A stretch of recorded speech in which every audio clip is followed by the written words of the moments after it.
आजकल स्कूली बच्चों में जो टीनेज वाले आते हैं उनमें खासकर एक मानसिक द्वेष की भावना रहती है, मानसिक तनाव की भावना रहती है और उस तनाव से उनके व्यवहार में बदलाव आता है। वो घर में अपने भाई बहनों से चिड़चिड़ाते हैं, दोस्तों से चिड़चिड़ाते हैं, माँ से तो लड़ते ही रहते पूरे टाइम और स्कूल ना जाने के कोई ना कोई बहाने खोजते रहते हैं।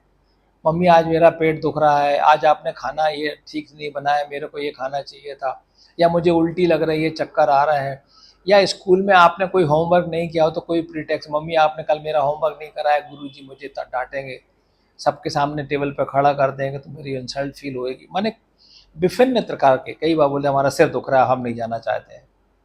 माँ बाप मान भी जाते हैं कई बार, ठीक है बच्चा अगर कह रहा है तो नहीं जाओ। ज़्यादा आजकल हम लोग बोलते भी हैं कि ज़्यादा छोटे बच्चों के साथ या टीनेज बच्चे के साथ कोई जिद ज़्यादा ना करें। उनको अगर प्यार से समझाएं और अगर वो समझ जाएं तो उनका मदद काम करो, नहीं तो उनको दिक्कत उनको होगी। फिर वो जात के छोटी छोटी बातों पे आजकल देखा होगा कि माँ ने मोबाइल छुड़ा लिया, वो जाके सुसाइड कर लिया, या कोई चीज़ उनने मांगी नहीं मिली तो उसको तोड़ फोड़ दिया, या फिर कहीं बाहर जाके अपना कुछ भी चोरी बदमाशी करना चालू कर देते हैं। इन सब का कारण एक चीज़ होती है कि बच्चा स्कूल में पढ़ना नहीं चाहता है, या घर के परिवार में इतनी ज़्यादा आपस में लड़ाई होती माँ बाप के में या भाइयों बहनों में कि वो छोटा बच्चा देख के सीखता है, जब हमको सब लड़ना ही है तो हम क्यों पढ़ें, हम कोई छोटे मोटे काम भी कर लेंगे। लेकिन पेरेंट्स का रहता है कि नहीं साहब बच्चा ये बनना चाहिए, आईएएस बन जाना चाहिए, आईपीएस बन जाना चाहिए, डॉक्टर बन जाना चाहिए, कुछ भी बन जाना चाहिए जिससे उसका जीवन सुधरे। माँ बाप की सोच तो बहुत अच्छी होती है, लेकिन बच्चा अभी समझता नहीं है। तो जब तक आप अपने बच्चे में ये कॉन्फिडेंस नहीं करेंगे कि बच्चा आपके लिए जो माँ बाप कह रहे हैं वो सही है। स्कूल में अगर आपके बच्चे आपको बुली कर रहे हैं या कहीं तंग कर रहे हैं, दूसरे बच्चे कार से आ रहे हैं, आपका बच्चा पैदल जा रहा है, साइकिल से जा रहा है, उसको ये हीन भावना हो जाती है कि मेरे माँ बाप मुझे गाड़ी से क्यों नहीं ले जाते हैं, या मुझे छोड़ने लाने क्यों नहीं ले जाते हैं।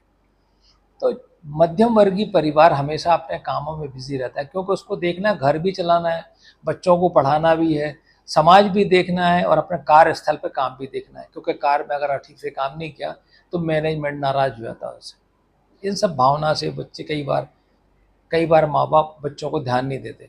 मेरी 2-3 सलाह हैं जिनको आपको करना चाहिए। अगर बच्चा आपके घर में है तो कम से कम साथ में बैठिए, स्कूल से आके उसको पूछिए क्या होमवर्क मिला है, स्कूल में कैसे कर रहे हो, कोई हमको तकलीफ तो नहीं है, हम आपको कुछ कदर कर सकते हैं। या आपका कोई बच्चा आपसे लड़ रहा है, झगड़ रहा है, तो टीचर से मिलिए। हमेशा बच्चों के पेरेंट्स की काउंसिल होती है कि 3 महीने के एग्ज़ाम के बाद, 6 के बाद, साल के पहले, एग्ज़ाम के पहले, मैंने उन काउंसलिंग में माँ बाप को जाना चाहिए, टीचर के साथ, उनके दोस्तों से भी, उनके परिवार वालों से भी एक अच्छा रिश्ता बनाना चाहिए ताकि बच्चे कॉन्फिडेंट होके अपनी बात रख सकें। सप्ताह अंत में हम लोग अक्सर बोलते हैं कि बच्चों को कहीं बाहर ले जाइए, नहीं ले गए तो 24 घंटे वो मोबाइल पे लगे रहते हैं। मोबाइल की अलग प्रॉब्लम होती है, आँख खराब भी होती है, दिमाग में परेशानी होती है और बच्चा सेक्लूड हो जाता है, माने अपने आप पे अंतर्मुखी हो जाता है। तो ये बोलते हैं उक्त समस्याओं के लिए कि बच्चों के साथ रहिए, घुमाइए, बात करिए, परिवार से बात करिए, और अगर कोई बहाना बना रहा है तो चिकित्सक से देख के सलाह ले लीजिए। कई बार मानसिक चिकित्सक से सलाह ली जाती है कि कौन सी प्रॉब्लम बच्चे को जो आपको नहीं बता पा रहे हैं, लेकिन चिकित्सक के सामने वो बता देते हैं। तो मानसिक चिकित्सा के साथ आपको बात भी करना चाहिए, और कोई दवाई गोली सलूशन नहीं है। ये बेसिकली आपको अपने बच्चों के साथ मिलके, स्कूल के टीचर से मिलके, अपने पड़ोसियों से मिलके बच्चे की जो हीन ग्रंथि डेवलप हो रही है उसको ठीक करना ज़रूरी होता है।